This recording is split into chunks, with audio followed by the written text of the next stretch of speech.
తెలంగాణ స్టైల్లో సాంబార్. ఈ సాంబార్ ఎలా చేస్తామంటే పచ్చిమిరపకాయలు, ఎల్లిగడ్డలు, జీలకర్ర మనం మిక్సీకి పట్టుకొని పెట్టుకోవాలి. ఆయిల్ వేసి ఆయిల్లో ఆ మిక్సీకి పట్టిన ఐటమ్స్ అంతా వేసేయాలి. కొంచెం జీలకర్ర, మళ్ళీ కొంచెం ఆవాలు, కొంచెం పసుపు వేసుకొని బాగా వేగిన తర్వాత ఆ పచ్చిమిరపకాయలు పచ్చివాసన పోయిన తర్వాత ఇంత చింతపండు మంచిగా నీళ్ళలో పిసికి పెట్టుకోవాలి.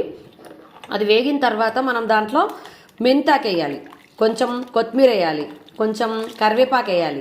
వేసిన తర్వాత మనం మిక్సీకి పట్టుకున్నది వేసింది ఉంది కదా, అది బాగా ఎగాలి, పచ్చివాసన పోయేదాకా ఎగిన తర్వాత అప్పుడు ఈ చింతపండు నీళ్ళని దీంట్లో పోసుకోవాలి. కానీ అస్సలు స్పెషల్ ఏంటో తెలుసా? ఇప్పుడు మనం చెప్పిన ప్రాసెసే కాదు, అస్సలు స్పెషల్ చూపిస్తా చూడండి. పూర్ణము అంటారు. పూర్ణం అంటే ఏంటి అంటే మనం శనగపప్పుని సేమ్ పప్పులాగా కుక్కర్లో పెట్టుకోవాలి. శనగపప్పుని కుక్కర్లో పెట్టుకున్న తర్వాత మనం ఎంతైతే గ్లాసెడు చక్కెర తీసుకుంటామో గ్లాసెడు శనగపప్పు అనమాట, దాన్ని మనం మిక్సీకి పడతాం. మిక్సీకి పట్టిన తర్వాత ఇదిగా ఇలా కలుపుకోవాలి. మనకు కావాల్సినంత, మనం ఎంత తీపి తినగలిగితే అంత. ఇలా కలిపిన ఈ మిశ్రమాన్ని ఇలా బాగా కలిసిన తర్వాత ఈ మిశ్రమాన్ని లో వేసి కలుపుకోవాలి. ఇది బాగా ఉడకబట్టిన తర్వాత అది వేయాలన్నమాట. తీయగా చాలా బాగుంటుంది. స్పెషల్ ఏంటంటే మనం బూరెల కోసం చేసుకున్నది కదా, బూరెల కోసం ప్రిపేర్ చేసిన దాన్ని మనం ఇలా కలుపుకోవాలన్నమాట. ఇలా కలుపుకొని దాంట్లో పోసేసుకొని తింటే ఉంటుంది సాంబారు. బూరెలకు ఈ సాంబార్ను కూడా అద్దుకొని తినేటోళ్ళు చాలా మంది ఉంటారు.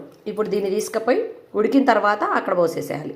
రుచి కోసం కొంచెం కారము, తగినంత ఉప్పు, ఇదిగో ఉప్పు తగినంత ఉప్పు, 1.5 చెంచా అట్లా పడుతుంది. బాగా ఉడకబట్టి ఉన్నది కదా, మనం ఇంతకుముందు మనం మిశ్రమాన్ని తయారు చేసుకున్న మిశ్రమం ఉన్నది కదా, స్వీట్ మిశ్రమాన్ని దీన్ని ఇందులో పోసి బాగా కలపాలి.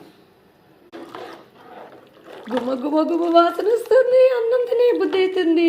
కానీ నోములు ఉన్నాయి, నోములు మంచిగా పూజ చేసిన తర్వాత అప్పుడు తినాలి. చిక్కగా మంచిగా మగ్గిందాకా, మంచిగా ఉడికిందాకా మనం ఇలా పొయ్యి మీదనే ఉంచాలి.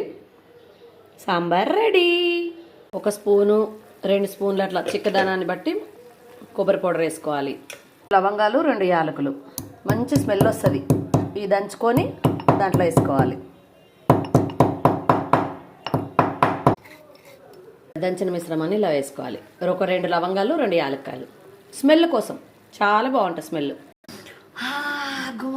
గుమలాడే సాంబార్ రెడీ. మీ ఇంట్లో ఏం వంటలు చేసుకుంటున్నారు?